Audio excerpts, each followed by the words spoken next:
എന്താണ് സ്ഥാവര ജംഗമ വസ്തു? കടുകട്ടി വാക്കുകൾ വളരെ സിമ്പിളായി ഇങ്ങനെ പറയാം. അലമാരയിൽ വെച്ചിരിക്കുന്ന ആധാരം എപ്പോഴെങ്കിലും മറച്ചു നോക്കിയിട്ടുണ്ടോ? ഭൂമിയുടെ ആധാരം മാത്രമല്ല, സർക്കാർ രേഖയുമായി ബന്ധപ്പെട്ട പല കടലാസുകളിലും ചില വാക്കുകൾ പതിവായി കാണാം. എന്നാൽ എന്താണ് ഈ പറയുന്നത് എന്ന് എളുപ്പമാർക്കും മനസ്സിലാകുകയുമില്ല. സത്യത്തിൽ ഇവയെല്ലാം വളരെ സിമ്പിളായി പറയാവുന്നതാണ്. എളുപ്പത്തിൽ മനസ്സിലാവുന്ന രീതിയിലേക്ക് സർക്കാർ രേഖയിലെ വാക്കുകൾ മാറ്റേണ്ട സമയം അതിക്രമിച്ചിട്ടുണ്ട്. മനസ്സിലാകുന്ന രീതിയിൽ പറയുന്നതല്ലേ നല്ലത് എന്ന് ചോദിച്ചാൽ കൃത്യമായ മറുപടിയില്ല.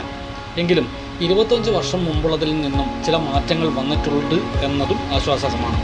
മിച്ചഭൂമി, പോക്കുവരവ്, അംശം, ഒഴിമുറി തുടങ്ങിയ ആധാരത്തിലെ വാക്കുകളുടെ അർത്ഥം മനസ്സിലാക്കേണ്ടത് ആവശ്യമാണ്.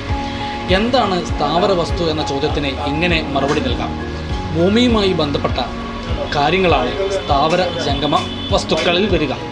ഭൂമി, കെട്ടിടം, പാരമ്പര്യ അലവൻസുകൾ, വഴി, വെളിച്ചം, കടവ്, മീൻപിടിക്കൽ, ഭൂമിയിൽ നിന്നുള്ള അനുവാദം എന്നിവയ്ക്കുള്ള അവകാശങ്ങൾ, ഭൂമിയോട് ചേർന്ന വല്ലതിനോടും സ്ഥിരമായിട്ട് ഉറപ്പിക്കപ്പെട്ട സാധനം എന്നിവയാണ് സ്ഥാവര വസ്തുവിൽ പെടുന്നത്.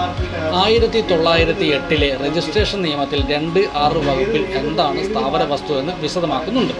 അതേസമയം ഇതേ നിയമത്തിലെ 2(9) വകുപ്പിൽ എന്താണ് ജംഗമ വസ്തു എന്നും വിശദമാക്കുന്നു.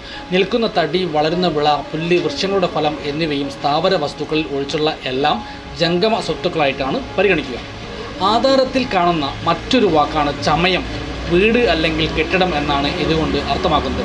കുഴിക്കൂർ എന്നാൽ മരങ്ങളാണ്. ക്രയവിക്രയം എന്നാൽ വാങ്ങലും വിൽക്കലും. മേലാക്ക് എന്നാൽ പടിഞ്ഞാറും, കീഴ്മേൽ എന്നാൽ കിഴക്ക് പടിഞ്ഞാറ് എന്നുമാണ്.